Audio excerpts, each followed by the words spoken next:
Hello, range fans. Today we're going to take a 2021 Model 3 and a 2021 Polestar 2 for a range test comparison. The route is a 47-mile journey, a little over 23 miles there and back round trip. The trip is about 80% freeway. It's 34 degrees, negligible wind. There was some snow earlier in the morning. Both cars are starting with about 70% battery. Both cars are starting to trip cold with no preconditioning for either, and both started parked outside unplugged.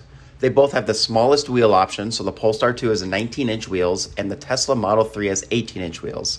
So the Model 3 has a slight edge with that, but the Model 3 has winter tires while the Polestar 2 has all seasons. So the wheel tire combo is comparable.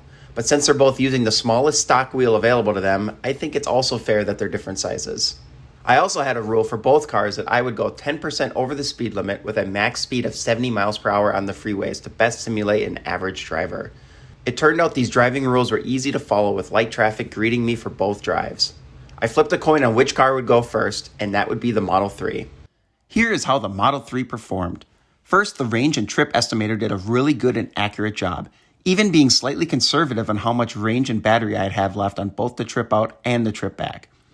Then when you look at the efficiency or miles lost on these trips, meaning the number of miles that the actual trip was compared to how many miles I used in my range, you can see the Model 3 lost about 4 miles on each trip, equating to between 13 and 15% inefficiency. This loss is mostly attributed to the cold weather and cold battery, and is a fairly normal rate of inefficiency at 34 degrees.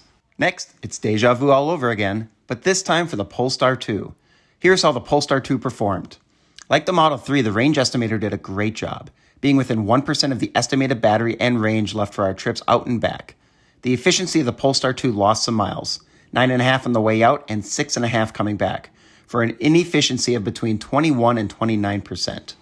So let's show the nerdy data head-to-head. Both cars' trips and range estimates were very good and accurate, which is great to see for trip planning and especially great to see them performing well in cold weather.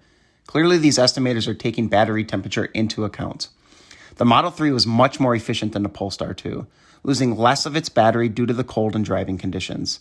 With the Polestar 2 already having more than 100 miles less range than the Model 3 to start with, that efficiency hit is very big. Winter driving up north in the Polestar 2 is definitely possible for daily trips, but longer trips will require some planning. So the Model 3 wins this battle with having a more efficient battery in these specific driving conditions. That was a fun trip. Please like and subscribe if you'd like to see more of these real-world winter road tests. We'll see you up north.